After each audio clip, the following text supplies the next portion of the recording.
Hello, regular Drews. Hi, everyone. So we're peak spooky Halloween time right now. Just a couple more weeks until Halloween. And I think literally this episode is coming out like right when we get back from the convention. Right-ish. Yeah. So, so we'll be hot off the high of that. After being in Salem, I can only imagine how Halloween-y it's gonna feel.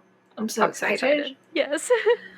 But so this will kick off our little Halloween month time here. We get to talk about the Her Interactive game number 33, Midnight in Salem. Well, aren't you a regular Nancy Drew? I learned that from the Nancy Drew detective. Okay, go. You think you can follow the clues and solve the case of the missing condiment, Nancy Drew? Because I've read every Nancy Drew mystery ever written. Nancy, please tell me you're joking. Wow, you suck at this Nancy Drew stuff. You should get a new hobby. My name is Carson Drew, and this is my assistant, Nancy. Nancy Drew. It's curtains for you, Miss Drew. Nancy Drew strikes again. A regular Nancy Drew.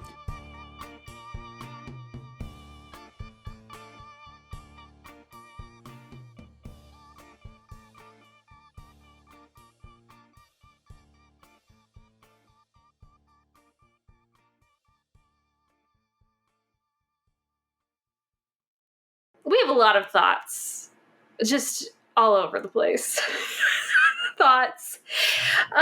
So, Cora, we've previously kind of spoken about Midnight in Salem in our History of Her episode. What episode number was that? Number 30, I believe. 30. Yes, that's correct. And so I think if you want to hear about, kind of the history of the development of that game, you should probably go take a listen to that because it was not great. It did take 4.5 years for this game to come out from, the time that they announced that they were starting to work on it. And it should not have taken that long by any means for the product that they actually released. So it's a very bumpy 4.5 years for sure for this fandom. Yeah. And I know I think we talked about this in that episode too, but a lot of people who, play video games are like, that doesn't seem like a super long time for something to be in development. And it's not, except for the fact that previously Nancy Drew games had been released like 2 games a year. So it's just a big change from the history of the development of the series of games, and for a product that is not, personally, in my opinion, on the same caliber as the rest. So, yeah. It shouldn't have taken that long for, like you were saying, it's, relatively in terms of other video games, that's not a long time, but for Nancy Drew games that usually took like 8 months to be made from start to finish, and they'd already made half of a game by the time number 32 came out. And then they trashed it, and then like 2 years later started over working on it, and then took another 2 years to actually finish it. And when it came out, it was unfinished, which is even funnier. So that's just the thing, is that to take so long and then deliver a game that is so buggy and so poorly edited, is disappointing. But that's just a little snippet of what, what the kind of early, what the development of the game was like. But you can go listen to episode 30 and hear more about that. But today we're going to talk about the actual game as we played it. But Kori, I know you couldn't even play it because it doesn't work on the computer.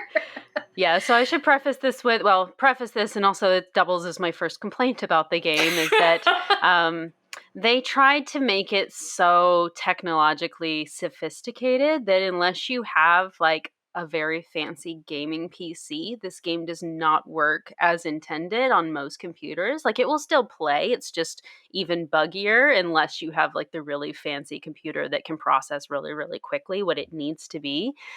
So my laptop is from 2012. It does not work on my laptop. I have played this game once when it first came out, but I had to borrow someone else's computer in order to play that. So for this recording that we're doing, I just watched Argo Fump's playthrough of his 2022 streamathon that he did. So Gotcha. Yeah. Thank you it's for really that, annoying Argo Fump. that. Yes, thank you, Argo Fump, because I also don't really want to go back and play it because I really just didn't enjoy it the first time. The changes to it, the navigation and stuff, made me absolutely nauseous when I was playing it. So watching like a playthrough of it is pretty much the only way for me to experience it now. So I have to say that I was not excited to go back and play it either. But, and I don't know why. So I started playing it on like one evening and then I stopped. And then the next day I picked it back up again and I couldn't stop playing it. I played it through the entire day and finished it in that second day. Very nice. Now, I don't know why, because I couldn't say that like it was a super enjoyable experience for me. Maybe it was just that I wanted to get it over with.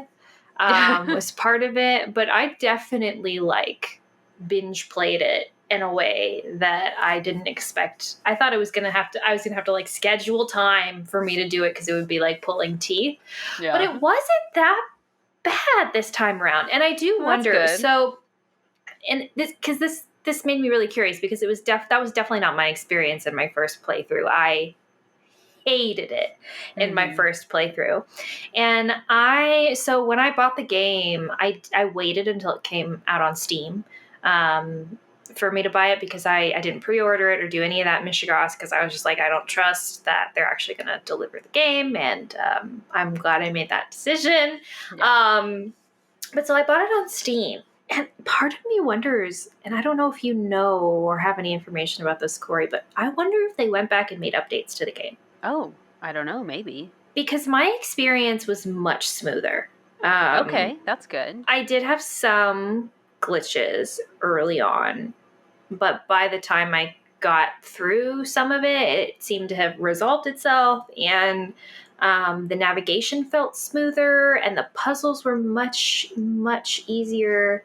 So, because you know how, like, in the ghost hunting that's the worst one. It's so fiddly. I didn't have that experience this time. It was really easy.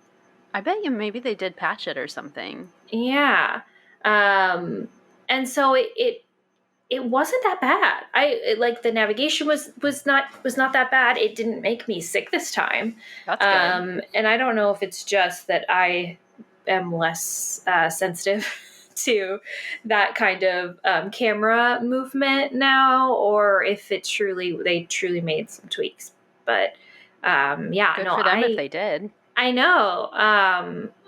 Yeah, or maybe I'm just a new person now, and I experienced it a little differently. But I didn't hate it that much. I mean, it definitely doesn't hold a candle to the previous Nancy Drew games. Still, for me, in my opinion, it is just not the same kind of game, and it's a kind of game that I prefer much less. But also, I don't. I didn't hate it as much as I used to, which really surprised me. Especially after all, these years that we've been doing this podcast, I'm like, we've read so many Nancy Drew books, we've played so many games, we've talked about so many shows and movies and all of the stuff that I feel like I've become super critical of everything Nancy Drew. And so I was just really surprised. I was like, oh, well, actually, I don't hate it anymore. What? That's good. Yeah. But it definitely, there's still a lot of things about it that I do hate. Just not everything. Well, that's good. I'm glad it was better this time. Yeah. Anyway, so I read somewhere that this game is supposed to be based off of the witch tree symbol. I don't see it. We've covered. I've read that as well, yeah. Yeah. And how? How? They're set in two different places. The plot is not similar at all. Is it just because it has witch in the title and Midnight in Salem is kind of about witches? I think that's the extent of it, yeah. There weren't even really any witches in the witch tree symbol. Right. Well, there was weren't. A witch tree. Right. So it's not. It's actually... Yeah. So there's no way. There's no way. I think that for their licensing purposes, they have to tie it to a book somehow. And so I think they just picked one and told Simon & Schuster, hey, that's what we're going with. Wow. I mean, we've had other books that we've read that's supposedly the inspiration for a game, and then it's literally nothing like that at all. Mm-hmm. So I'm not surprised, because there's other ones that are just as unrelated as this, but I don't see it at all. Yeah. But so I found that little tidbit interesting. But kind of just generally my feelings about the game I've talked about a little bit, but I think in general I like the concept of the game. I think the idea of it is interesting, and I think that in general the art design of the game is good and I like it. It was a good concept. Yes. It was definitely a good concept to start off with. What we were promised at the end of Sea of Darkness, I think, would have been fantastic.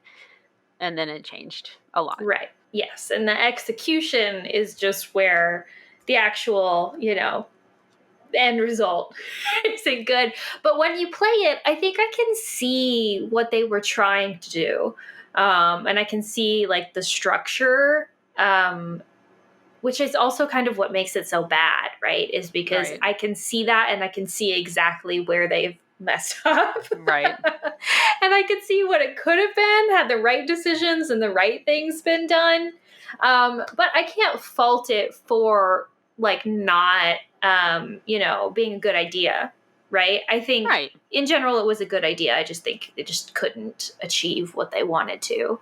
Not that they didn't want to do the right things. And so honestly, I think that is a big, that's a good thing. Like, I think a lot of the times I can start to think about, like, Her Interactive as a company now and, like, just being, like, completely away from, like, what the original conception of Nancy Drew and the Nancy Drew games were. Mm-hmm. But after I replayed Midnight in Salem this time, I don't necessarily feel that way. I think that they have a good idea and they have a strong concept. It's just that they can't necessarily execute it, which of course is a big problem. But I feel less bad about the direction of future games after replaying it this time. Sure. Yeah. So, what about you, Kori? We'll see. It okay. So one of the big complaints, not the only complaint by any means, but one of the big complaints with this game is the graphics and how horrible they are. I'll say I am not a gamer. I can't speak for the entire Nancy Drew community. I can count on one hand the number of video games that I've played that are not the Nancy Drew game series. So I really, I don't play these games for the graphics. I play to explore and find clues, solve puzzles, like, it's still a fun game for me, even if the graphics aren't the greatest. The original 32, they weren't the best graphics either. The art is a whole different story. Mm-hmm. The art was absolutely gorgeous, breathtaking in some cases.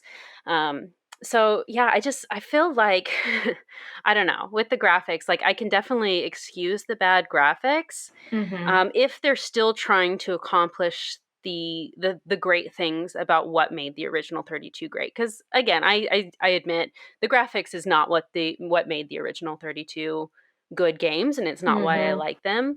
It felt like they were less trying to say, we're taking a game that is, we're trying to get people that are already fans of the Nancy Drew books and get them interested in the games.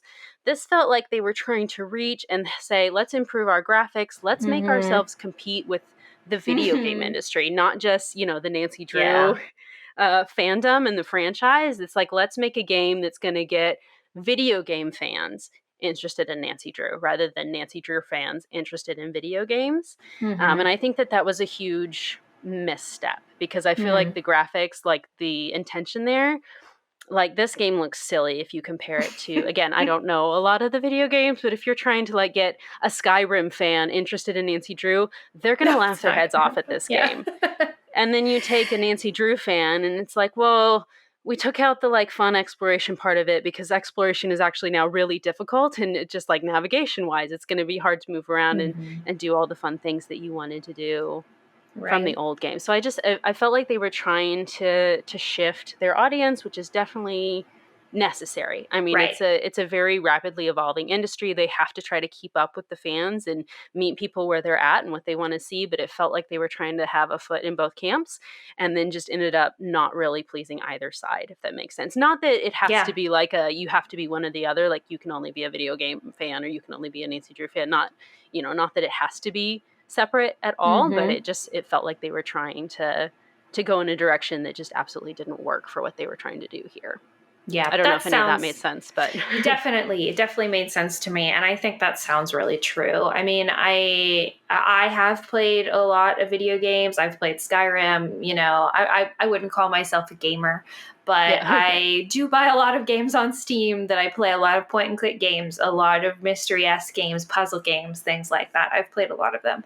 And it definitely, this game is not on par with like the end result is not a compelling game. No. Even considering like, it maybe not being similar to the original Nancy Drew games, it just can't compete with the other ones. It can't. Right. And so it definitely feels true that they were trying to kind of do both, and they can't do either then. And I can feel sympathy for that, right? Like, because like Absolutely. You said, like, it's a changing industry, I'm sure, with like I don't know their financial situation, but I can only imagine that I'm sure that they were struggling and trying to evolve to be able to compete and make enough money to survive. I'm sure it's incredibly challenging, and I can understand the need to try to pivot or try to improve or change things somehow to be able to get to earn more money. But yeah, it's just sad that it wasn't achievable. But it's almost like firing all of your staff is a good Maybe way that was part of the problem to do that. But I don't know. We don't know what was going on the inside of that company at the time. I can't speak to whether or not those decisions were good or bad. I can speculate. I can speculate, but but I don't know. So it's just a shame that this is the result. And I hope for more good things in the future, with the development of this new game that they're doing. But as far as what I've seen, this is not about, I shouldn't start talking about Game 34. As far as what I've seen, I'm not super excited, but you never know.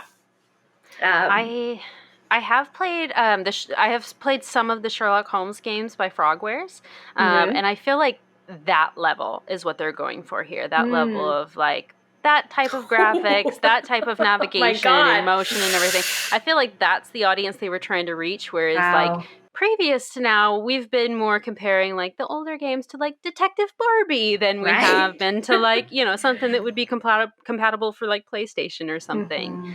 So I'm really glad personally that they chose to include Deirdre and the Hardy Boys as in-game characters in this. I almost feel like it was more than necessary to kind of anchor us back to the original 32, because imagine if they hadn't been in this game, or imagine if our only like recognizable characters, especially with the change of Nancy, we have less familiarity with the game. In that sense as well, if we'd only had Nancy's friends as like phone characters or something, I think it really would have felt even less like a Nancy Drew game, that it was just like this like almost copycat version. It feels more like a Miss Clue than it does like the original 32, if that makes sense. Yeah, it definitely does. It definitely does.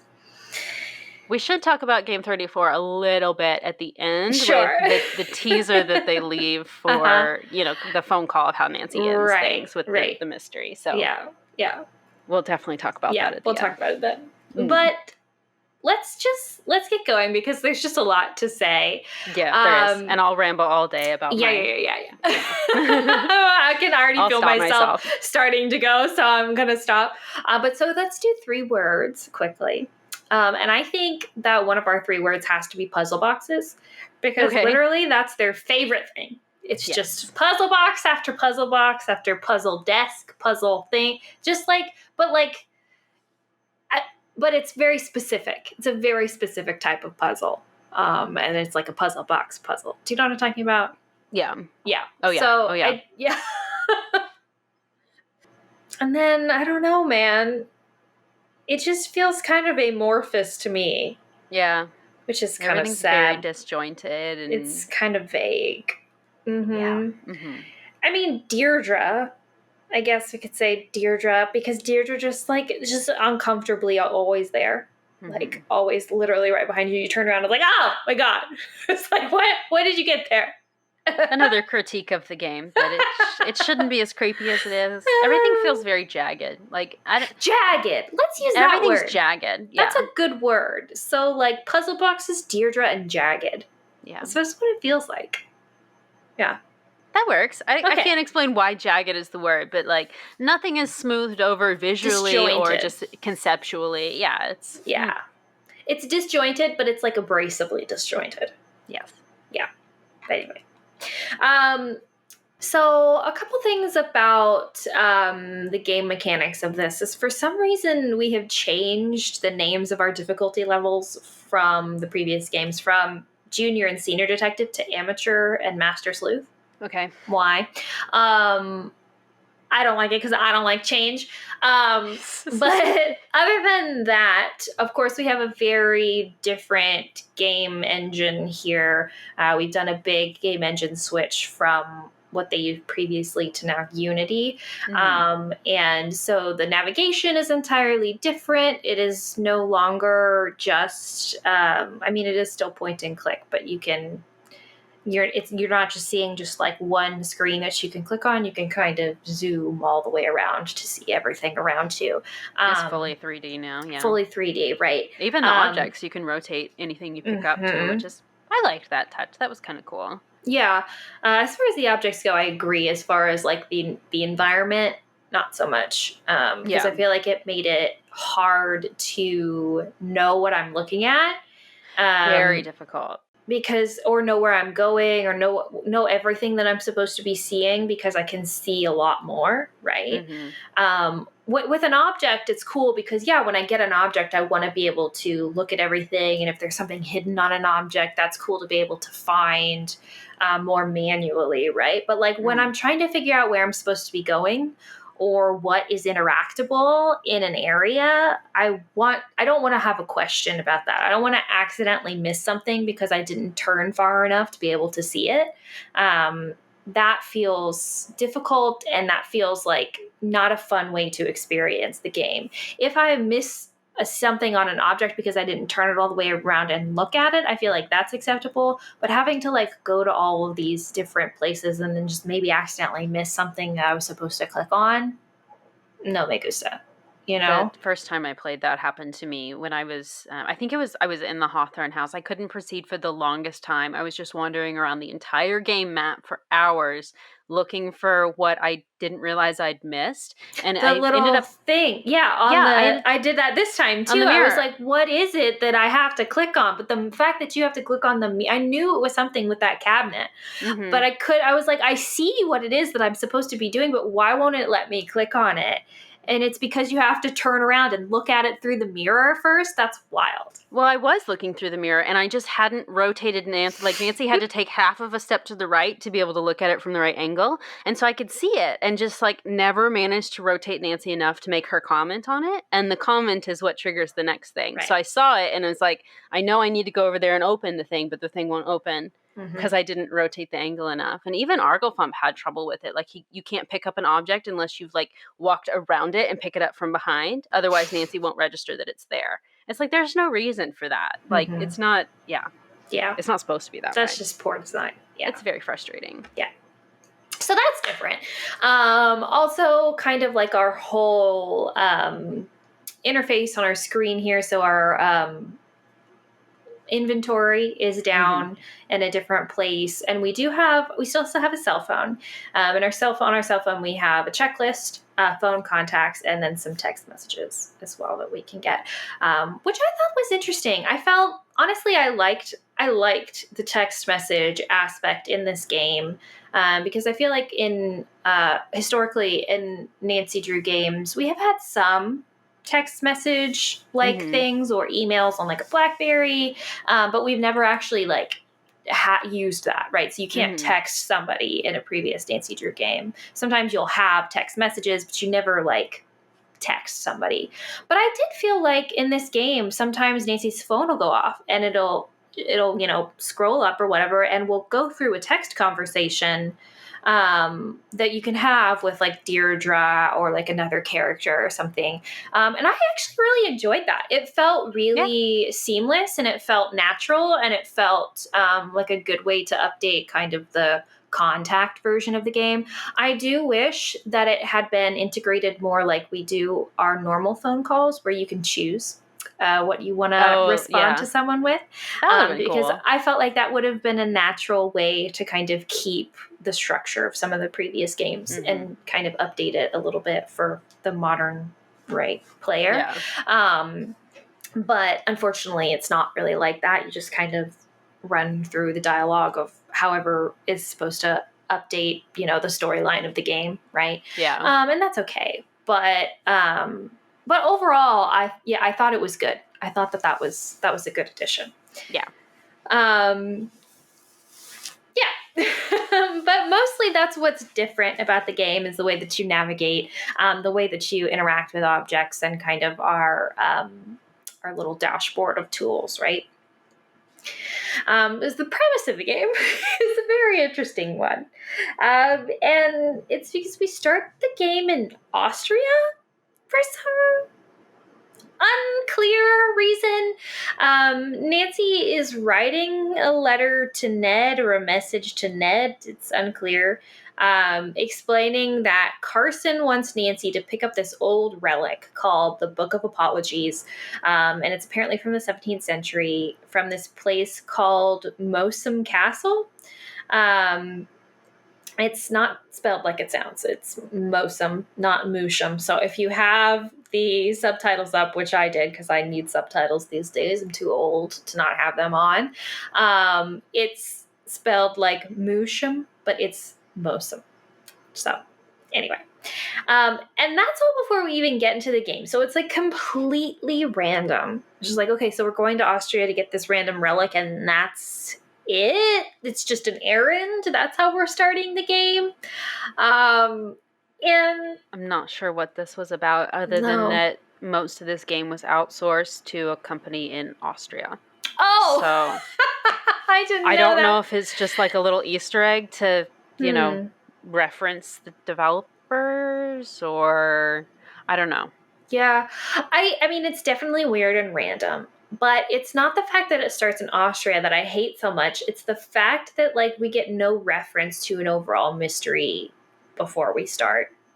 Where's my case file?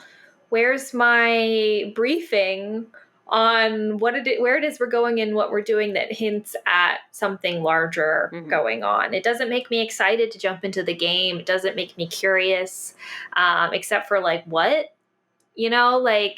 I think it was just a bad way to start the game. We're going there to get something that's going to be very relevant, and like that this mystery is going to center around this thing, but there's no mystery yet. We're just going there to get this thing so that it can be stolen, so that we can solve the mystery of who stole it. Yeah. Like, that's it.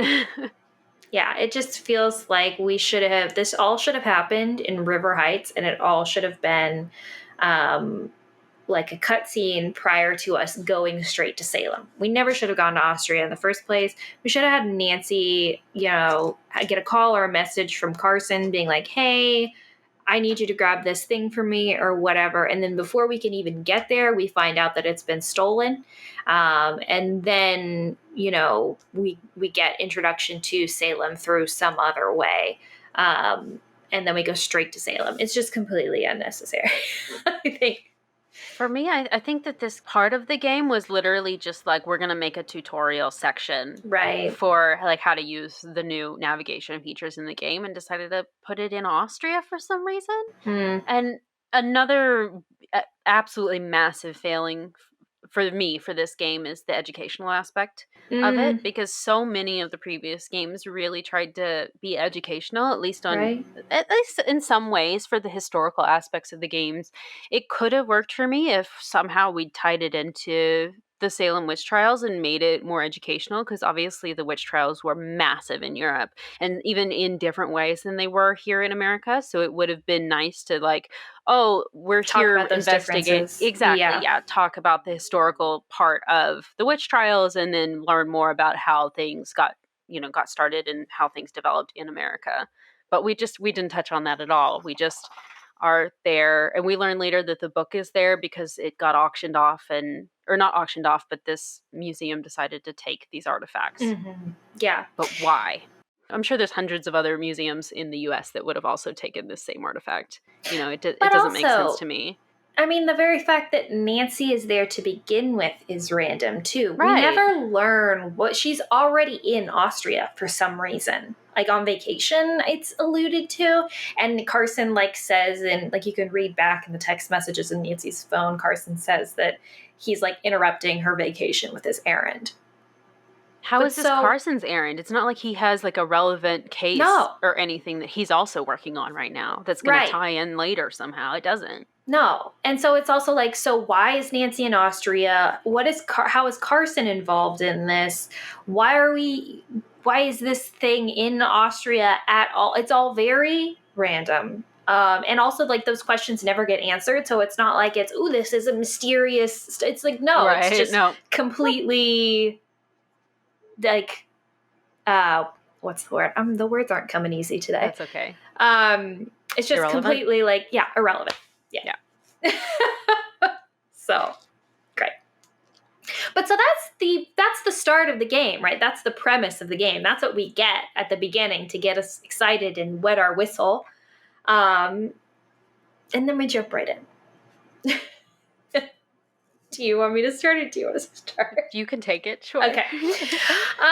So when we start in the game, we're able to start moving around. We're in this dark room. And this person named Dr. Elizabeth Hurst is outside of this room that we don't know what room we're in yet, because we can't tell because it's dark. And she doesn't want to come into the room. Presumably because they didn't want to animate her. They didn't want to animate her, yep. But she gives the reason because it's creepy and spooky, and so she doesn't want to come in because she's scared, but she works here. So seems like a big issue for her, but whatever, personal problem. And we have to open this window, and she'll tell us that the room that we're in is this is where they keep all of this Judge Seawall's things. Judge Seawall is the guy who wrote this Book of Apologies, and we don't even know that the Book of Apologies actually exists, but if it does exist, it's here in this room. And so we have to try to find it for Carson because Carson needs it or wants it for some reason. So that's why we're here. No one knows if it actually exists, but if it does exist, we know for a fact that it's physically here. Yeah. Schrodinger's Book of Apologies. And she says that if it's anywhere, it's probably in his desk, which is locked, and they haven't been able to get into it.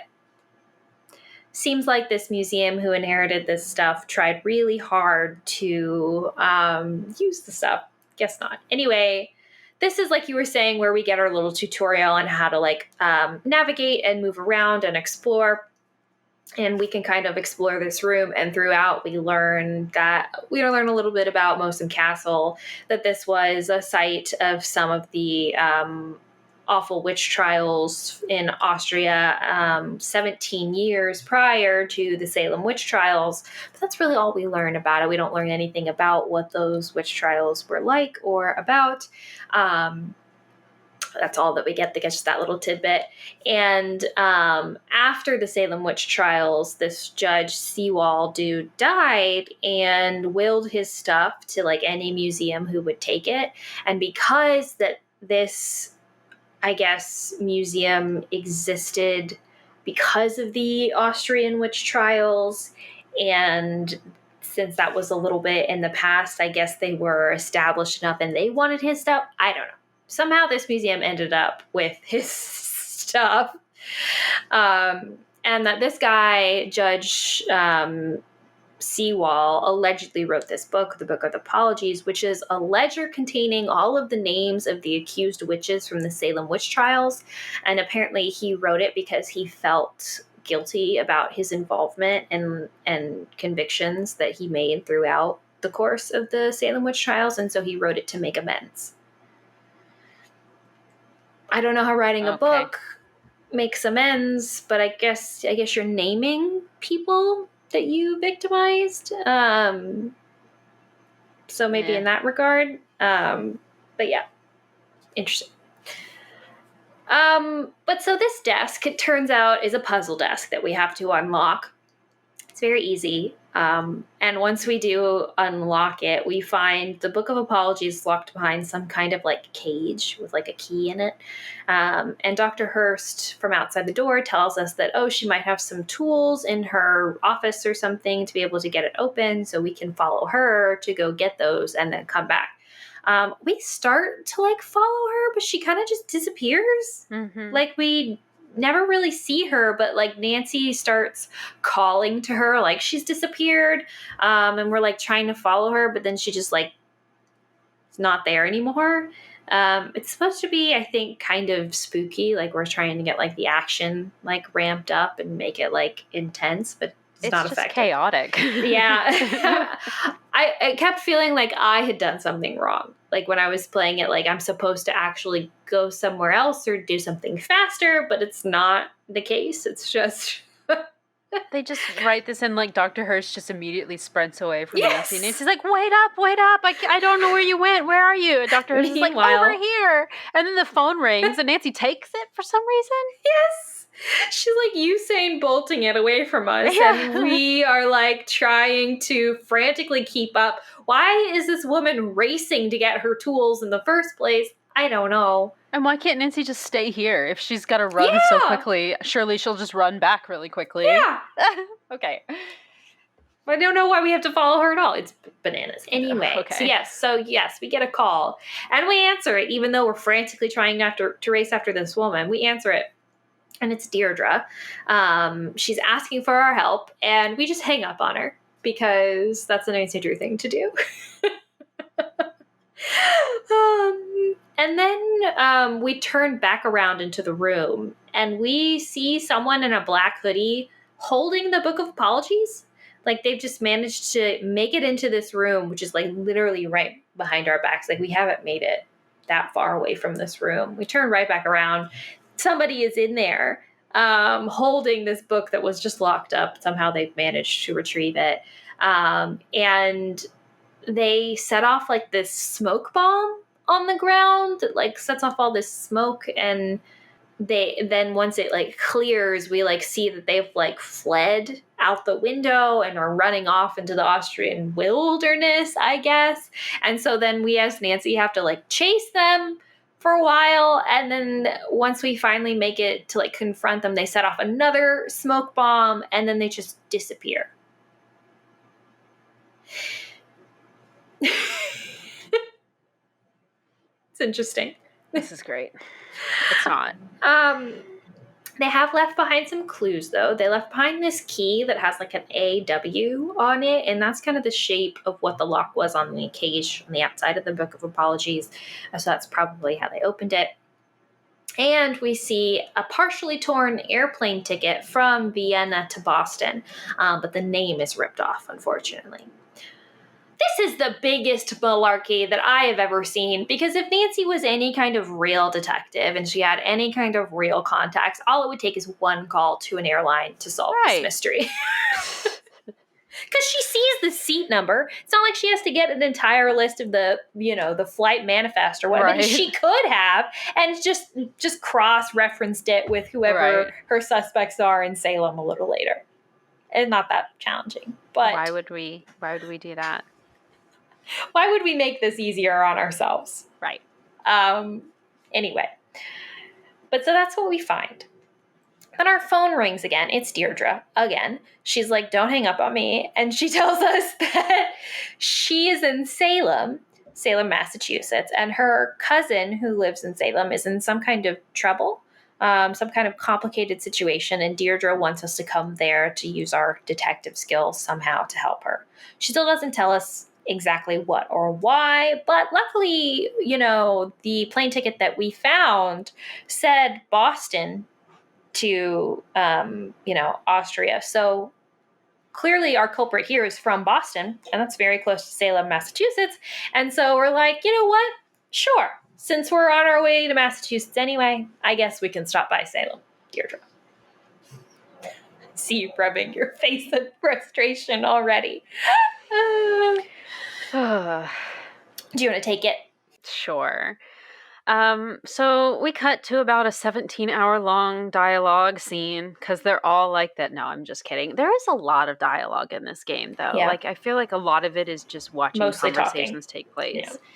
And to be fair, there are a lot of conversations in the Nancy Drew games. Like, you have to interrogate all the suspects, get all the alibis. We're used to that. We know that's going to happen. But at least, you get to like choose dialogue options. This is just like a cutscene that you're just watching like a movie. You're just sitting there watching it. Anyway, so we're in the car with Deirdre, and we drive past a partially burned down house, and she says that is the reason that we're here. So we learn that she has two cousins, Tegan and May Perry, who had a pretty difficult childhood. And now May is under suspicion of having burned down that house. We learn that this is a historic mansion in Salem, the Hawthorne House. Or is it Hathorne? It's Hathorne. Sorry. Yeah. They do that on purpose. It's so dumb. Okay. So they do that because they can't, I guess, for some reason, say Hawthorne, like Hawthorne, however that's spelled. Yeah, so even though they literally mentioned Nathaniel Hawthorne. So why can't you just say Hawthorne? Like, I guess this is a real historical thing. I don't know. But it's like, clearly the house, this burned down, thing is supposed to be the House of the Seven Gables in Salem. Like, that's what it's clear to me that it is like based off of. I've been to the House of the Seven Gables. I've seen it. It's the same. And so it's just wild to me that like they have to like make these differentiations because it feels like an obfuscation. Like, if you're trying to, why would you not want to try to educate people on like the reality of like these places? And like, if you were going to make it about, I talk about this a little bit later, maybe I should just talk about it at the end. But like, if you're trying to like make it about a real place, like use the actual real details. Right. So that we can learn them. Anyway. So that's irritating to me. But yes, Hathorne, not Hawthorne. They do explain that, he changed his name and everything. Maybe it's just that now it's been Hathorne for so long, we just call it Hathorne now. Sorry, I just confused myself with which it is currently. But no, that's a good point, though, because I don't know if you remember, but they were originally going to call Tegan and May their last name Paris. Instead of Perry, like the original announcement from Midnight in Salem when they released the character art for that was going to be it, and then they changed it for some reason. I think Olivia was going to have a different last name as well that made her one of the families or whatever, but spoiler alert, we'll learn later on that the Perry last name was changed to distance their family from somebody that was involved in the Salem witch trials. But I don't know, it's very weird to me. Yeah. That's another complaint that I have. A lot of times I'll see people compliment this game and say, wow, it looks so much like actual Salem. It does not. I've never been to Salem yet. We're about to. By the time this episode releases, we'll have just been to Salem. You've been. In 2019, before this game released, I am a crazy person who spent a lot of time on Google Maps walking around the streets of Salem to see what it looks like. There is no town square that looks like that. There's a statue that kind of looks like the statue that they have in the game, but it's not where they say it is in the game. Like, there's no museum that looks like that. It doesn't look like that, which is fine. It doesn't need to. There's plenty of games that are set in real locations that don't look anything like that actual place. There's also games that are set in real locations that do look like exactly that place. Like, Danger by Design looks a lot like the actual places in Paris that they send us to. But, sorry, what were you going to say? that's my big critique. That's what I was kind of alluding to, is the fact that, like, yeah, they set this place in Salem. This is legitimate Salem. And it's about, like, a real, like, serious, like, historical topic, like the Salem witch trials. And it's not anything like Salem. Like, I'm sorry. They try to frame it as, like, this small town. And so, like, there's all, like, this small town, like, hysteria kind of going on, which I understand how that kind of mirrors and echoes, like, the original Salem witch trials. And so that's why they did that. That's why they chose to do that. But you cannot pretend to me, try to make me believe that Salem is, like, a small town vibe. I looked it up. It's 45,000 people. And not only that, it's part of the Boston Metroplex. Like, it's basically a suburb. It is not a small town at all. No. The amount of, like, tourism heavy that Salem is, it makes it feel so much larger than it actually is, because there's so many different people there all the time. Right. On Main Street, shopping, doing all of this stuff. It's also right on the coast of Massachusetts. So it's like, that's like so touristy. It's packed. The city is packed. It's packed. Yeah. It's so populated. And so, like, just like the way that they try to frame it as, like, being this small town, and, like, that they all are, like, know each other and have a history. It's, like, insane. It's actually insane. And it takes me so much out of it, because it's like, if you're trying to set this in a real place, talk about real events and real people that existed and that died, like, you can't make this fictional. You can't introduce you cannot make the setting a fictional thing. Right. If it's a real place, like, just make it a fake town somewhere else in Massachusetts. Like, just name it something else. And maybe you can say that all the people from Salem moved here. Whatever. Like, but you can't make it Salem, Massachusetts. You just can't. And I feel like a lot of this relies on whoever's playing the game to already have knowledge of the Salem witch trials. Like, they promise that it's going to be educational, and there's a witch museum in Salem, but you don't get to, like, look around the museum. No. You just go into, like, this entry place where they have a lady wearing a pilgrim costume. Yeah. And then there's, like, a list of the people that died, but that doesn't tell me anything about what happened. No. I didn't know who Tituba was before I played this game. I'm sorry. I had no idea who she was. I had never heard that name before. I didn't know very much about the witch trials. I really didn't. Imagine if you're a kid playing this too. And, like, you're not going to know that. You're not going to understand all the history. You're not going to have read, the very famous play that we all had to read in school about the Salem witch trials. What is that called? The Crucible. The Crucible. I'd never read that. You never read The Crucible? No. Okay. I didn't even know that was about the Salem witch trials. It's a very, like, common core, like, a lot of children in high school are required to read The Crucible. Turns out knowing who Tituba is pretty important for this game, actually. Yeah, yeah. It's like a big part of, the Salem witch trials. And so, imagine if you're a little child playing this, you don't know all of this historical context. You've never heard about this before. You're just thrown in there. You don't get to learn about it. Think about the Secret of the Scarlet Hand. Mm-hmm. I mean, it's not like Mayan culture is commonly taught in schools, but imagine, like, going into that, not knowing anything, and coming out of it, all of the things that you learn about the Mayans. And that was game number 5. Or 6. Yeah, 6. So, like, how can we have come so from those early days to now? I can understand. I'm going off the rails here. I can understand how, we want to change the game. We want to make it a different thing. But since when? And who has not enjoyed the educational aspects of these games? Who? What one person has criticized that? Right. Or being like, oh, I really wish that they didn't make it, like, real. Like, I want just, like, a fiction. No, Every single person that I have ever spoken to or any fan online that I have ever seen, it's like, oh, I love their attention to detail. I love how realistic it is in this regard. I love how much I learned about this, or, that I could go back and actually do more research about this and realize it was a real thing and all that. Like, so to just like essentially take like a real historical event and then write like fan fiction about it, which is what it feels like. It doesn't feel like you're actually teaching me anything. I'm not learning anything. I came out of this with more questions than I have answers about a topic, which is crazy to me because as someone who is interested in the concept of like the Salem witch trials, to have to play a game and then not learn about it, where it's about it. I really wanted to learn about it too. Like I said, I didn't know very much about it beforehand. I was very interested though, and maybe in retrospect this was a bad idea, but I intentionally tried not to like go out of my way to learn more things about it beforehand because I wanted to like play this game blank slate. Exactly. And like see, all right, how do they present this information? What are we learning here? And just kind of walk away with just the information that they present.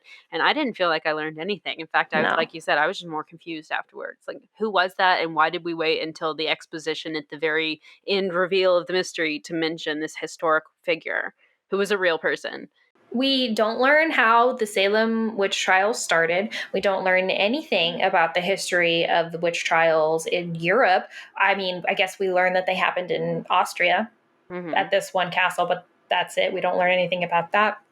We don't learn about the course of anything about the Salem witch trials. We don't learn, how people died throughout. We don't know the process of what a witch trial actually looked like. Right. We don't know what these judges actually did, how they convicted anyone, how they actually implied that it was some legal process. Right. Yeah, we don't know how they we never learned about any of literally we didn't learn what a witch trial is. We didn't learn about holding hot rods or seeing if someone would sink when in the water when they're attached to us. We didn't learn about the torture. We didn't learn about the starvation. We didn't learn about the imprisonment. We didn't learn you know what we did learn? We learned about the property theft. Okay, that's something, but it's something. That just feels more like a footnote than educational. Right.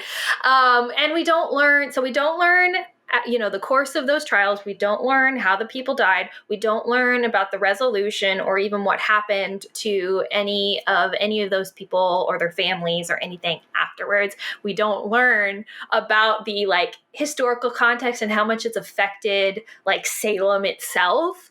We don't learn that. We do pretend that it's actively a current issue though. Yes. Of we'll get to it later, but when the Perry house gets vandalized, it's I don't think that that's the real attitude that people today would have, but we act like we're still in the Salem witch trials somehow. That we're picking sides and the town is turning against families and what? What? So it's we get all of the social hot politicky commentary-ish on small town vibes and being caught up in something. We get all of that, but we don't actually learn any of the facts about it or about the effects of that kind of thing, except for I guess how it affects May specifically, but which is not a good it's not a good analog to what they're trying to do here. Right. And so it's so disappointing. What were we even talking about? Oh, God. We just started the summary. Well, okay, so this Hathorne house in Salem has recently burned down, and because May Perry, Deirdre's cousin, has this troublemaker reputation in town, supposedly they're looking at her as being the culprit for this, and she is refusing to give an alibi. Great. Also, the house is supposedly haunted by, I guess, the ghosts of the witch trial? ? So, essentially, Deirdre is asking us to come and see if we can't, one, just get an alibi out of May. Two, see if we can't figure out, who actually burned this house down. All right, so we finally get to the Perry home and we meet Tegan and May. Tegan alludes to something significant happening in the past that causes May to have this untrusting personality, just kind of be standoffish all the time. But we don't, again, everything is just so disjointed in this game. We don't really get anything specific just yet. Tegan also tells us that we should stop by the museum that she works at later, but warns us not to get suckered into Olivia Ravencroft's walking tour. We learned that Olivia Ravencroft presents herself as a witch in town and is giving these witch trial tours of Salem. But Tegan tells us she's not a real witch. It's just the charlatan act that she puts on. Listen, I'm sorry we're going to have to pause again because holy crap. So, okay. I got so fired up about this when she's like, she's not a quote unquote real witch. So if you've ever been to Salem, that place is littered with real witches.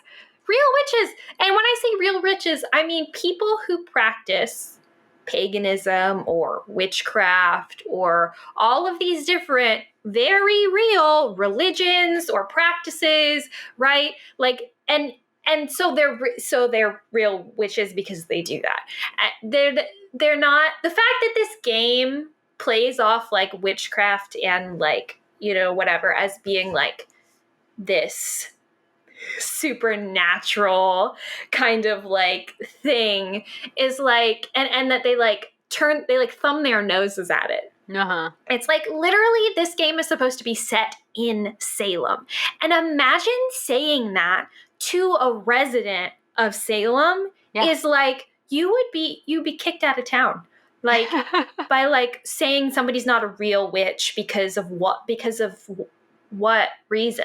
Because you've never seen them do a spell and you've never seen them do magic, so they're not a real witch. Olivia didn't pass the spirituality vibes test that Tegan set up for her.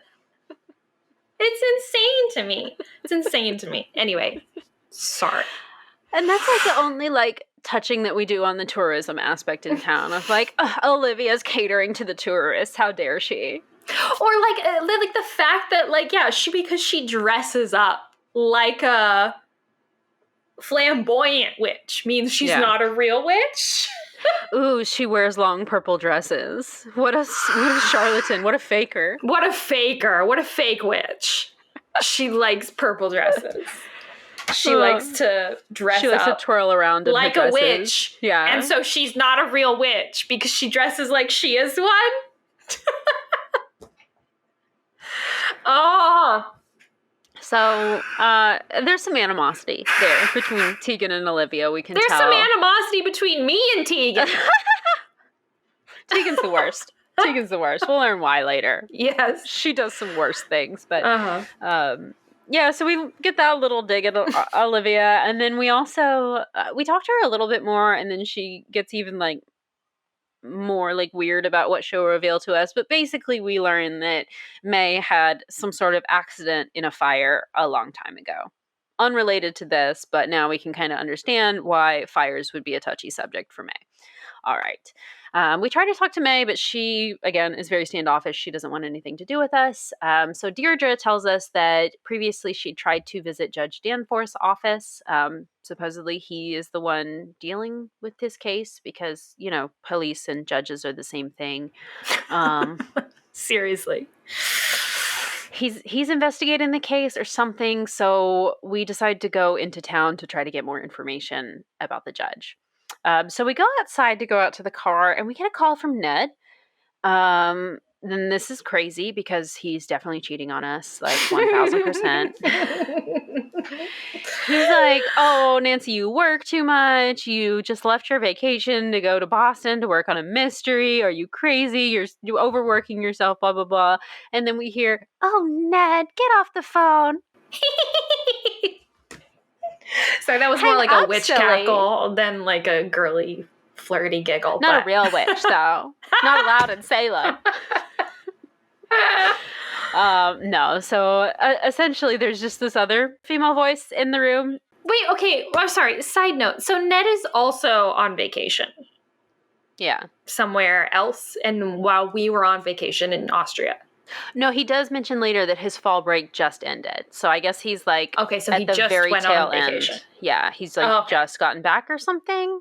It's just wild to me that like Nancy was on vacation. Then she comes to Salem to quote unquote work, even though we know that really like she's not doing this for money. So anyway, so she comes back to Salem for quote unquote work. And then Ned is on vacation.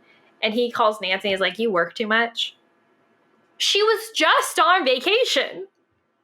Like, and then is mad that she's not on vacation with him. Well, why didn't y'all plan to go on vacation together? seriously, if Nancy goes on vacation and then Ned's fall break is in like the next week and he wants to go on a vacation, it's like, what is the disconnect? Like planes passing in the night. Like, yeah. like it's a real effed up, this relationship. Yeah. So this is really weird. It's Kalina Herman's voice, if y'all are not aware. That's who plays the girl. That. Yeah. That's so funny. Well, they do a great giggle. Yeah. Because I can't do that. But that's just the gist of the call. Like, we're just in the middle of telling Ned what we're doing. He tells us that we're working too much. And then this woman's voice comes on the phone and tells Ned to hang up and then giggles. And then he, like, doesn't even come back on the phone at all. Nancy's just like, well, I guess enjoy your vacation, Ned. And then we hang up. Yeah. And that's really weird. And then if we try to call him back, we just get his voicemail for, like, the next 2 days. I don't think we talk to him again until the third day. Mm-mm. Yeah. Anyway. Yeah. So then we get to the town square finally, and we see that Olivia Ravencroft is like on this podium in the middle of the town square giving a demonstration about her self-guided walking tours. We get to hear a little bit of her spiel. She says that allegedly a coven of witches settled in Salem in like the past few years, and they are determined to seek vengeance for the lives of the Salem witches that were lost during the witch trials. And now the ghosts of the witches from the witch trials haunt the town. And then she uses a smoke bomb. Kind of similar to the one we saw in Austria, actually. But I don't think she actually disappears, does she? She just like sets off the smoke bomb. It's just like a spooky effect. Yeah. But then we can start talking to her. She won't tell us about the smoke bomb, but she does tell us that she was out of town the night of the fire at the Hathorn house.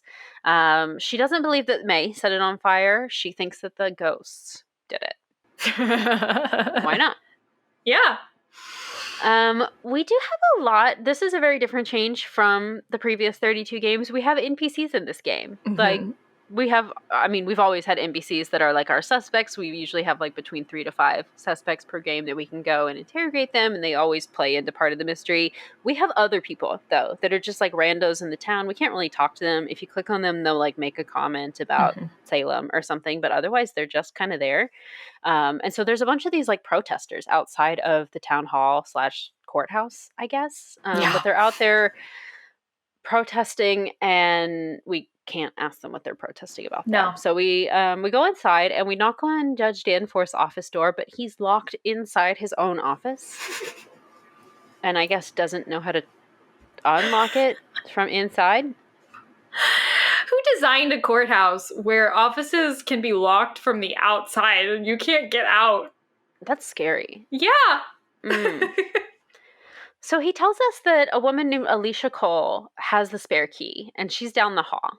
So we go down the hall, and we ask her, and she says, yeah, he did give me a spare key, but I gave it back to him. But here's a paperclip.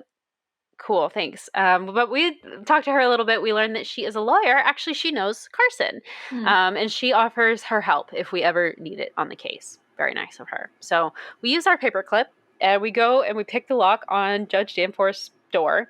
Lock picking puzzle. You said you like this one. I do. I actually like this one. And I mean, I will say, so one of my big critiques of this game is that the puzzles are not actually puzzles. Like, they're not challenging. There's not a lot of good hard, puzzles in this one. There's no good puzzles. The lock-picking puzzle was straightforward in what you had to do. But it was, I think, probably the most challenging puzzle in the game. So moderately challenging, and I actually, like, enjoyed it. It was quick. That's good. But, like, I liked the mechanic of it, and I feel like if we had to do that, I wish we had to do that multiple times in the game. I wish it wasn't just I wish that they do it at the first time, give you the instructions, and then the next time you have to do it, they don't give you the instructions, you know? That would have been cool. Yeah.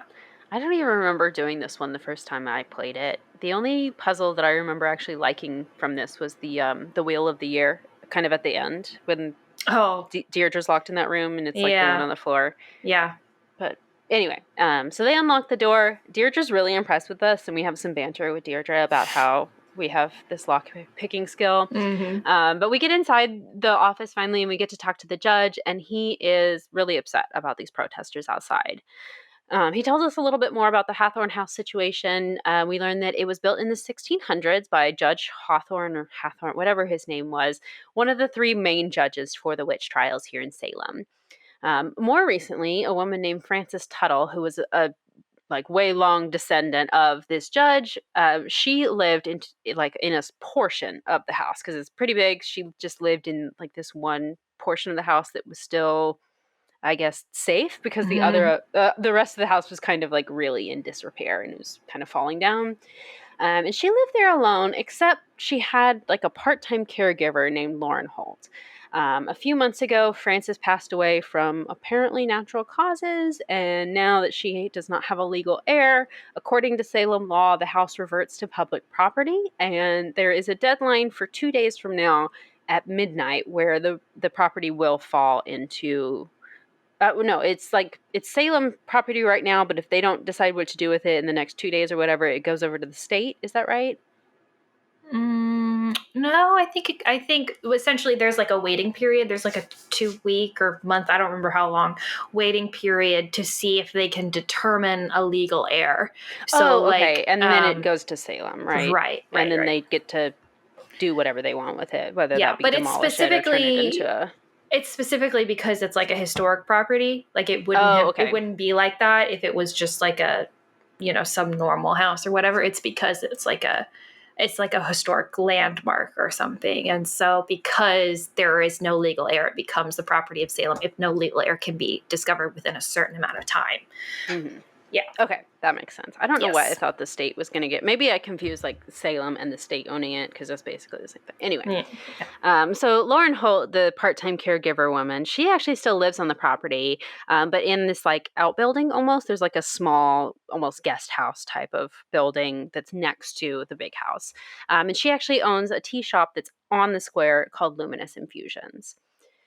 We learn a little bit more about the actual fire. There was a paint solvent residue, which is an accelerant, on burnt embers in the house, so they think that this was intentional. It was arson. He's also convinced that May is responsible because in a city of 45,000 people, she's the only one that's ever seen a fire, I guess. No, they think that... He says history of fire-related crime. Right. Okay. I'm sorry. Which we don't even know what it is yet. But later we find out, and she was in an accident, the fire, and she got burned. Yeah. And she was like 8? She was a literal child. She was less than 12 or something. Yes, I don't remember I think the she exact was age. 8 or 9. Yeah, that sounds right. When you're too young to be held accountable for such type of a crime. And so basically he's saying that like she was responsible for that, even though we didn't convict her. And so he's essentially trying to convict her for this crime, even though he really wanted to convict her for the past crime. I know it's been 10 years, but that girl's got the firebug. I can tell. Okay. So there's no evidence that it was her either. He's just decided that it was her because she's had this history. Also, like, that's definitely how it works. Like, when there's a crime, a judge gets to decide who the main suspect is and investigate and do not the police. There's no ever mention of a police. There's no talking to a detective. There's no, like, arrests made. We literally had a game about arson. Like, we had We've done this, yeah. We've done this. We've done an arson investigation. In fact, Nancy was arrested for the arson investigation, and we had to prove that we didn't do it, which is not how it's supposed to work, by the way. But that's what we did. We analyzed accelerants. We collected alibis. We found evidence. And this is all we get in this. We get the mention of a possible accelerant and just our main suspect. And that's it. So clearly it was May, right? Also, apparently the judge wanted the Book of Apologies because he's under pressure from this group called the Accused Witches in town. We don't learn about who they are, what that's about, why he would need the Book of Apologies for this group of accused, which I was so confused. I thought maybe we were supposed to do something else before I did this bit, and so maybe I would have gotten that information, but I don't think so. Yeah. So, anyway. So we start to leave, but then he says that he needs our help. Apparently someone recently broke into the evidence room, which, again, this is not a police station. And they have not called the police to come investigate this because nothing was taken. So he needs Nancy to investigate, and Nancy's like, well, why wouldn't you call the police? And he's like, oh, never mind, I'll call the police. Okay, great. So then just across the way is the Salem Historical Museum, where, again, we don't learn any Salem history, but we can talk to Tegan because, again, she works there at the front desk, so we talk to her a little bit, and we are able to get tickets for Olivia's walking tour later, because obviously we're going to go on that, right? But also, she is the one who is responsible for selling them because, like, Olivia's little store is, like, attached. It's, like, the gift shop, essentially, for this museum. So she didn't mention that she and Olivia work together, basically. Yeah. And if presumably that Olivia is running this walking tour and selling tickets, like, you can buy tickets for it at the museum's counter, then the proceeds of this walking tour go to the museum. It sounds like it to me. If she works at the museum gift shop and is running the walking tour, it sounds like it's like an official thing set up through this museum. And Tegan was like, don't let her sucker you into this walking tour. Girl, this benefits your museum. This is so weird. It doesn't make sense. Make it make sense. I know they're supposed to have this animosity, but she shouldn't be like, don't go on the tour. Yeah. She should make like a disparaging remark about the tour, maybe being like, it's for tourists, you know. It's not really the history. A tour for the history. Tourists? Look at my exhibit, you know. Mm-hmm. Except we don't get that. Like, we can't look at the exhibit. Because when you come to a museum, you want to not look at the exhibit, not look at the like mannequins that they have on display with the old-timey clothing and stuff. What we're really there for is the pumpkin carving. We can't carve pumpkins, though. Yeah. And then if you take a pumpkin and put it everywhere in town, you get an award at the end, I think. Yes, yeah, you get an achievement. I absolutely did that. That is good. Yeah, that is like literally the only reason I came to the museum. It's like, I gotta make another pumpkin, so I go put it on a candle. Might as well. It's kind of cute. They have like different faces and different eye shapes and everything you can cut out, and it's cute. Yeah. But it's a nice touch for sure. There's no point to it. It's just it's cute, so that's fine. At this point, once we get the tickets for the actual walking tour, we can go get this like tablet device from Olivia, and it's a self-guided tour, so you just like go down the list of everything that she's got on this tablet for you. So we take the tablet to different like marked locations on the map around Salem and listen to like a little audio clip from Olivia telling us about it. The only interesting part, unfortunately, is about the cemetery. The cemetery is just directly next to the museum, so we can walk into there. And in the center of the cemetery is this large statue of a woman, this Abigail Hawthorne Woodley person who was the wife of the judge and who worked to try to help free the accused. Can't really do anything else here. There's a path through the cemetery, or like from the cemetery next to it, there's the woods, and then through the woods you would have to take this path to get to the Hathorne house, but Nancy won't let us go down there yet. We finish the tour. We have to finish the tour before we can progress in the game, and then once we do, Deirdre will ask to go back to the Perry house at this point. So once we get back to the Perry house, we can talk to May again. And this time, if we kind of say the right things to her, she'll talk a little bit more to us. And she does say that the reason why she can't give an alibi for the Hathorne house fire is because it doesn't just involve her. So essentially, she's protecting someone. She doesn't want to out someone with her alibi, which is interesting. She also gives us a little tidbit into Tegan's past, and she tells us that Tegan actually used to be friends with both Lauren and Olivia, but they had a falling out a while ago. So there's bad blood.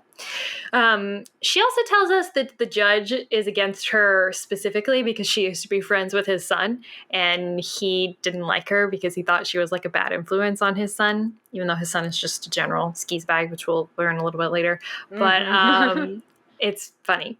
Afterwards, after we talk to May, we tell Deirdre that we're going to go to the Hathorn house because it's time, right? The sun has gone down in the sky. It's nighttime. It's officially time for us to be spooked. So we're going. And Deirdre is like, I'm not going with you. You be careful, though, because too many people think that there is something in that house for it not to be true. Ooh.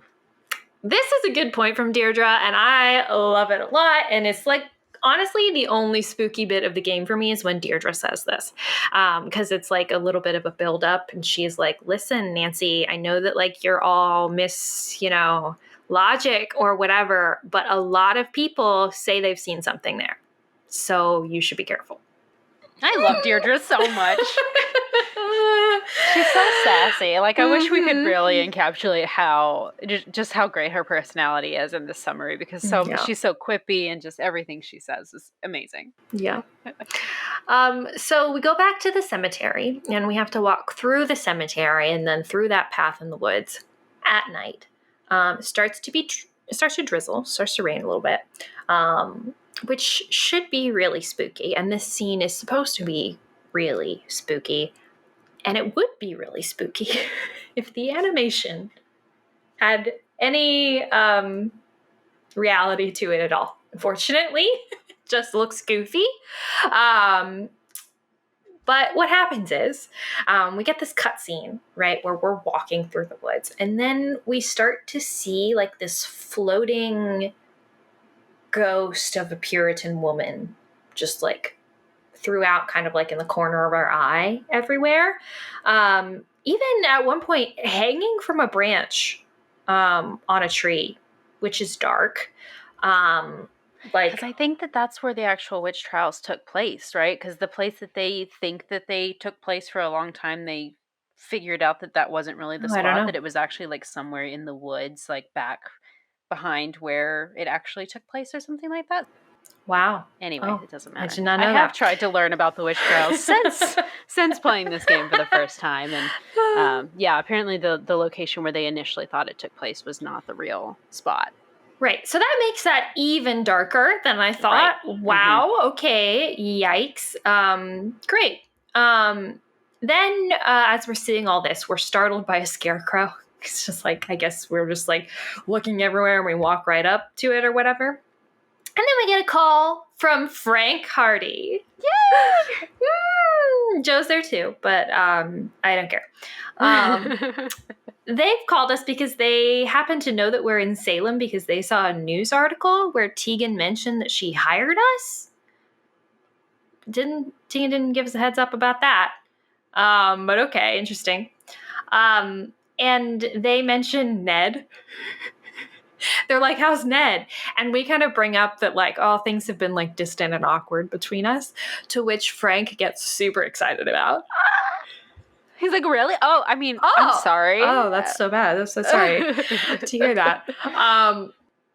But we are like, oh yeah, so where are you guys now? And they're like, oh, actually, we're in Boston. Perfect. Nancy's like, great. Well, why don't you guys come up to Salem and we can catch up or whatever. And at first Joe's like, no, we're not going to be able to make it. We got to go do this thing or whatever. But Frank is like, oh, no, we'll be there. We'll be there. And also, if you want to run away together, Nancy, we can do that afterwards. Like, but so after that call, we continue walking through the woods. We finally make it to the Hathorn house. And then we see like a bright light in the upstairs window, like shine out. Also, I noticed the house is like the burnt side of it. It's like half of it is still intact and half of it has been burned down by the fire. It's like still smoking.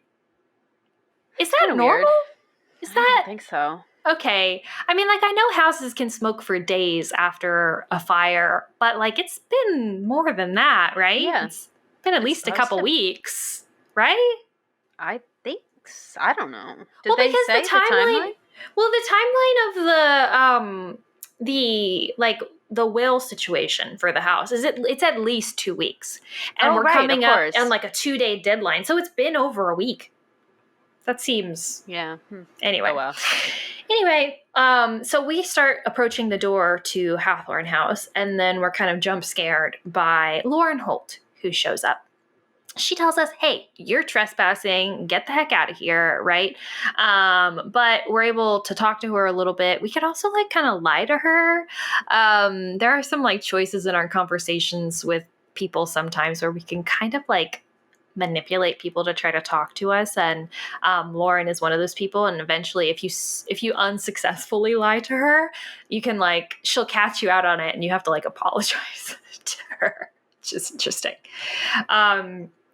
So we're able to talk to her a little bit more. She does invite us into her cottage to like talk, and we learn that that Frances Tuttle, the woman who she was quote unquote a caretaker for, actually is like her adopted mom, essentially. Like they were incredibly close, and that Frances supposedly wrote a will for the Hathorn house, but she can't find it.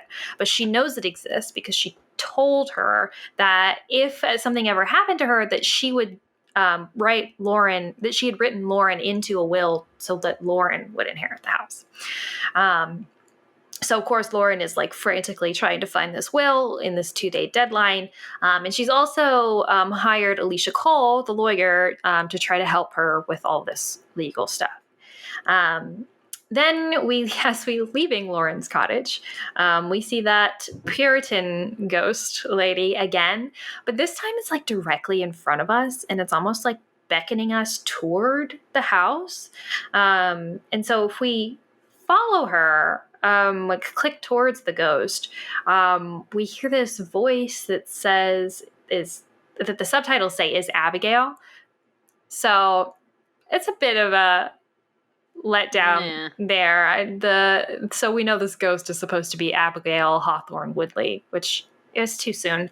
We need to just have the subtitles not give those kinds of spoilers. But anyway, the voice says, "Curse not the darkness," which interesting. I don't think anyone was cursing the darkness, but no. thanks. And Nancy is like freaking out. Like she is like scared. Like she's like kind of like looking all over the place. Like things are clearly very hectic at that moment for her. And the ghost like zooms in like at our face, like rushes towards us, and then Nancy blacks out, I think. That sounds about right for Nancy Drew. That's exactly what she'd do in an exciting situation like this. Just being lose sarcastic, consciousness. of course. Yeah.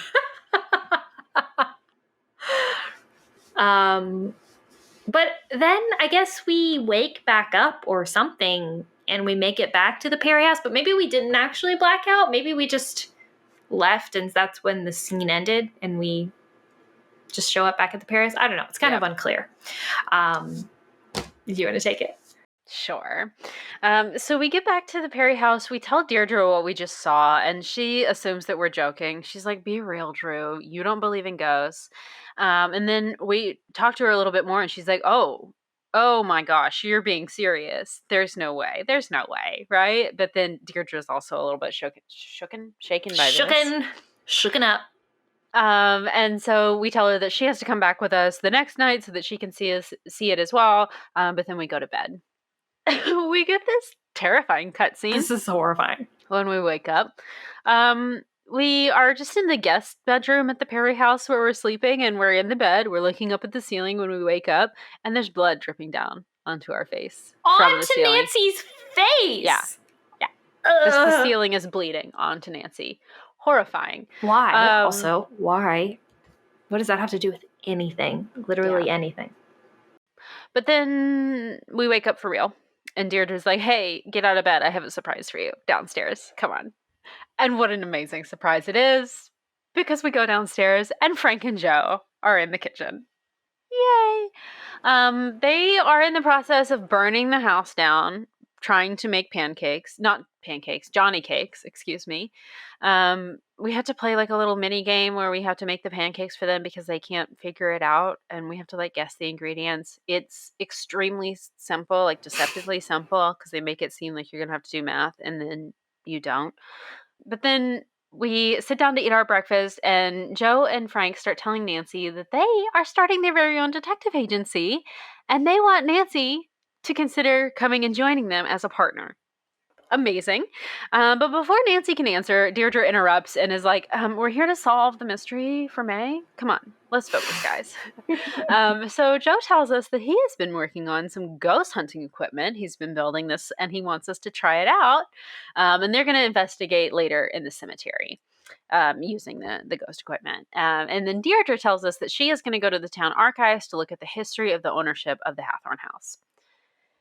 Nancy finally explains that Judge Danforth is working on a case of dispossession brought forth from the accused witches group. So the Hawthorne House land was stolen from their ancestors that had died in the witch trials, had been stolen from them, and then the judge used it to build his dream home on or whatever. And then that's why we were sent to retrieve the Book of Apologies, because it has the only record of their ancestors.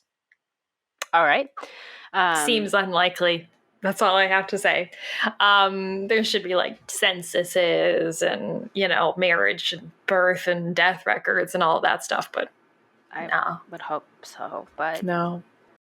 So because the arson happened around the same time as this burglary that occurred at the courthouse / town hall, we're still not super clear on what exactly this building is. Nancy tells us that she wants to investigate both of these crimes. So after breakfast, we go to talk to May again. She tells us a little bit about her previous accident. You did put it in the notes here. She was 9 years old. She was in a shed playing with candles, as 9-year-olds do, and it burned down. And this is why people suspect her of arson. They make a lot of references. Yeah, this is crazy. That's cold, man. It's horrible of these people. Yeah. Like, I'm sorry, like a tragic accident, and like, thank God she survived. Yeah. Like, people are like hating on her, and now she's developed like this entire like troublemaker, like, reputation or something because she got into an accident with fire when she was a child. When she was a child at an age to not like have the wherewithal to know right from wrong. Or, I mean, she, is going to have a sense of right from wrong, but she's not going to realize that this is going to lead to this, or that like that sense of right and wrong is not going to stop her from being fire pretty. Like, right. So yeah.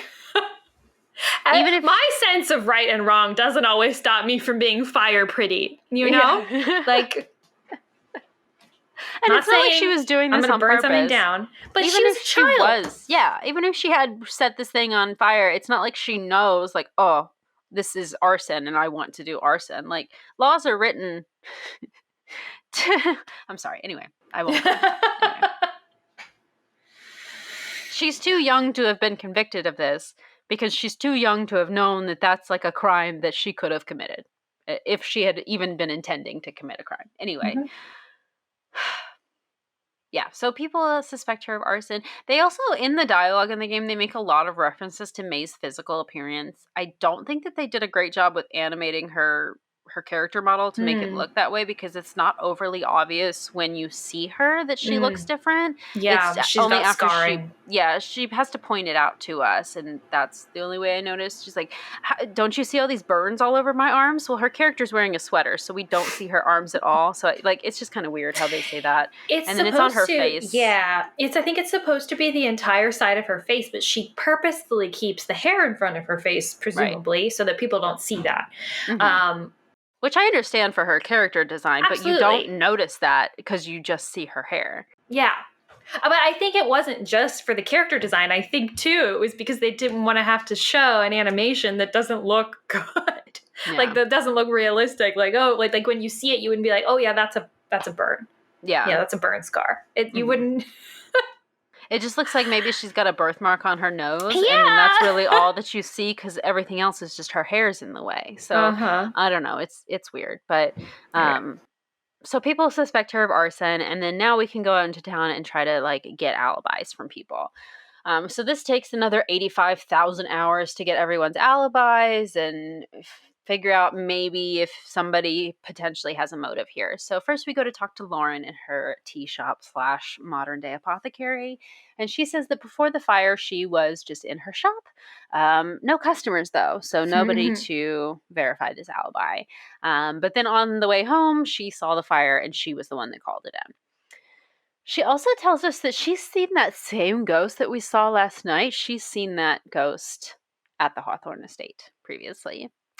We also have to mix some herbal remedies for her so that she'll talk to us. We use her family's ancestral book to get information about how to make these mixes. We learned that Tituba wrote this book, and Tituba was her ancestor. My God. Yeah, which if you're not familiar already, Tituba was like the first woman to die in the Salem witch trials. Isn't that right? I believe so, yeah. And she was also one of the first like accusers though too. But it's she? It's kind of let me just look it up because I don't want to say the wrong thing. So she was an enslaved woman also. That's important to note. But yeah, she was one of the first accused. And she was actually owned by Samuel Paris. That's right. Okay. And yes, so she confessed to witchcraft and then she accused 2 other women. So because she was like one of the first accused, she was also like one of the first to like be like, oh, also it was these people. But it's because she was being tortured, and like asked to do that. So that's why. But yeah. She only had so much agency given her position. So exactly. That also contributes to the story. But right. So we learned that about her. Very interesting. And then we go talk to Tegan. She tells us that she was with her boyfriend at his apartment or his house or whatever, and they were watching a movie together. Her boyfriend's name is Damien, and she gives us his number so that we can call him and verify the story. She does say that Damien was only with her most of the night, but she trusts him.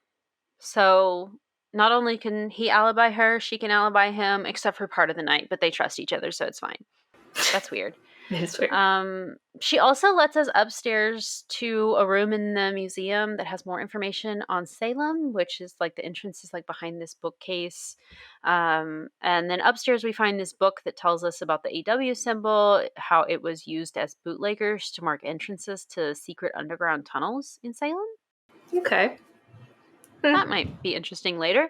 And then we also find a note that Reverend Samuel Paris, who was another one of the people that was involved with all the accusations in the Salem witch trials, one of his descendants may have changed their last name to Perry. Okay, so this is May and Tegan Perry, obviously.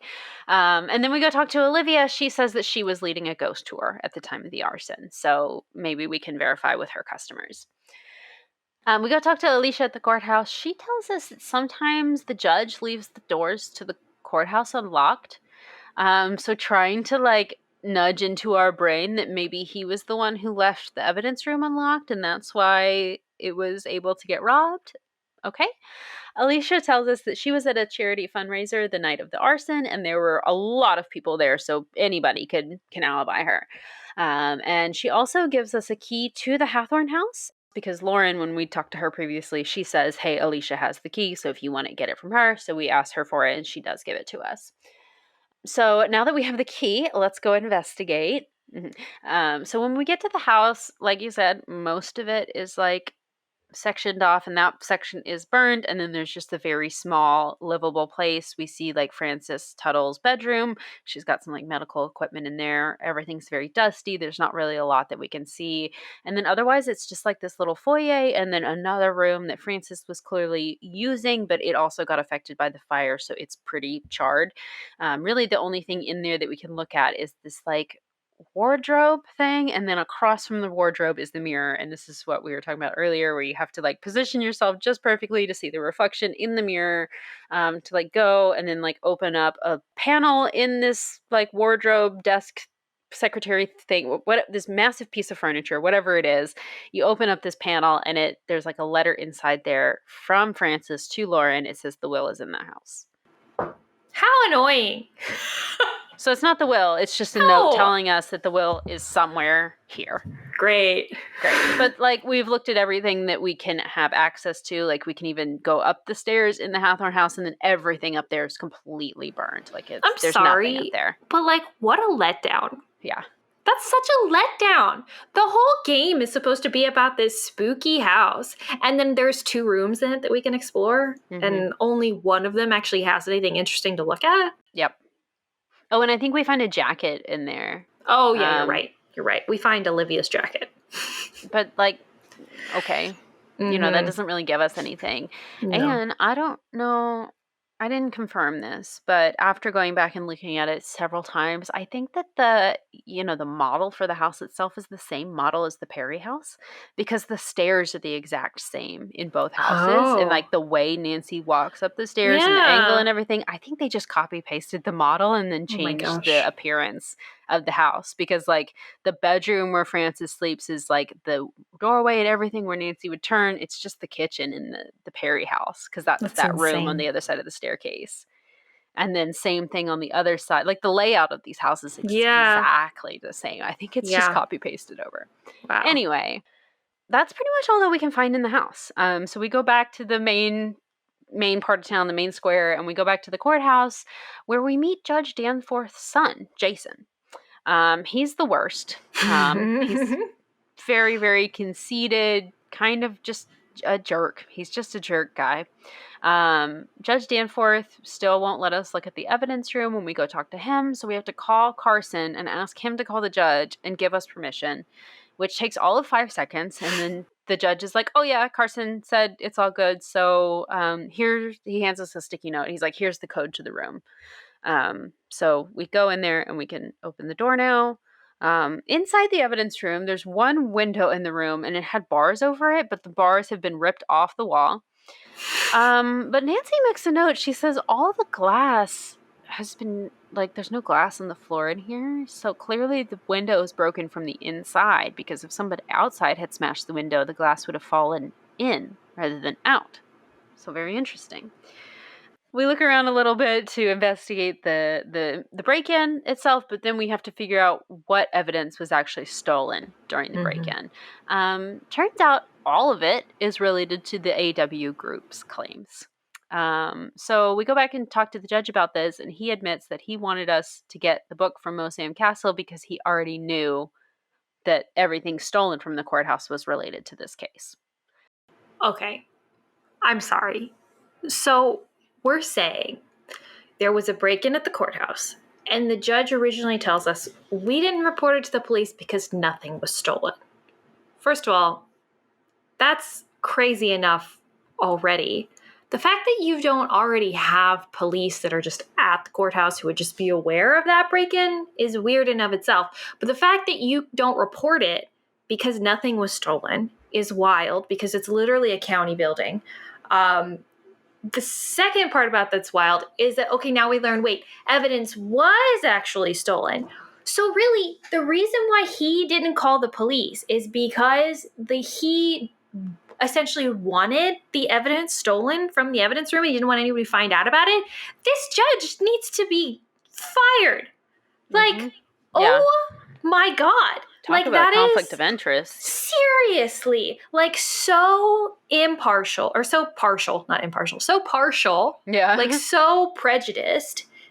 So clear, like, just going against, like, the actual, like, purpose and point of his job and all the oaths he had to take about, rendering an impartial verdict or whatever. He already has an agenda. And now, in fact, he is covering up crimes that benefit his personal agenda in the scope of his job.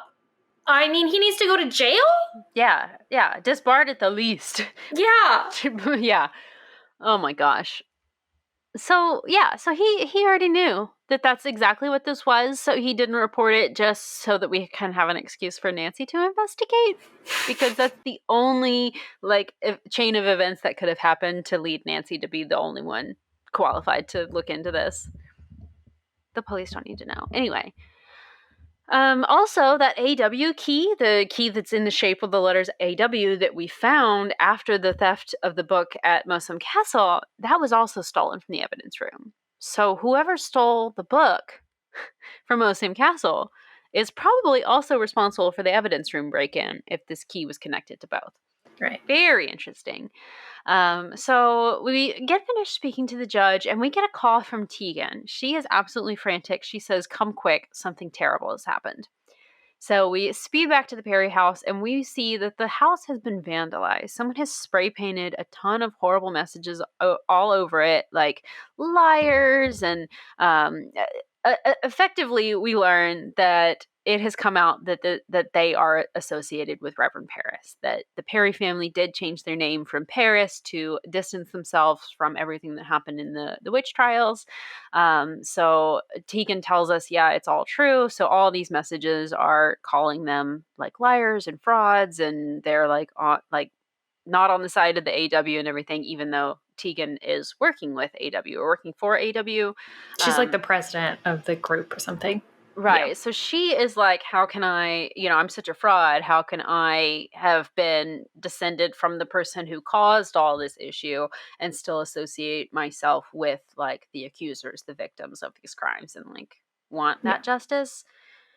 Again, I don't see how you can be like someone in modern day and like choose the right side and be told like, oh, you're not allowed to like be on our side because your ancestors were on the wrong side of history. Like, well, I think the purpose of it is supposed to be that like she lied, that like she knew about her ancestry and was never like transparent about it with this group, and so made it seem like she was a victim of the witch trials when really she probably benefited from them. Her why family, did she feel like she needed to lie? Well, I think she tells us, she explains, I don't know if she explains now or later, but she explains that she didn't know, she didn't realize until she started digging into her genealogy because of her association with the accused witches group. So and then she didn't lie. She just learned. didn't know. Exactly. That's weird to me. I don't know.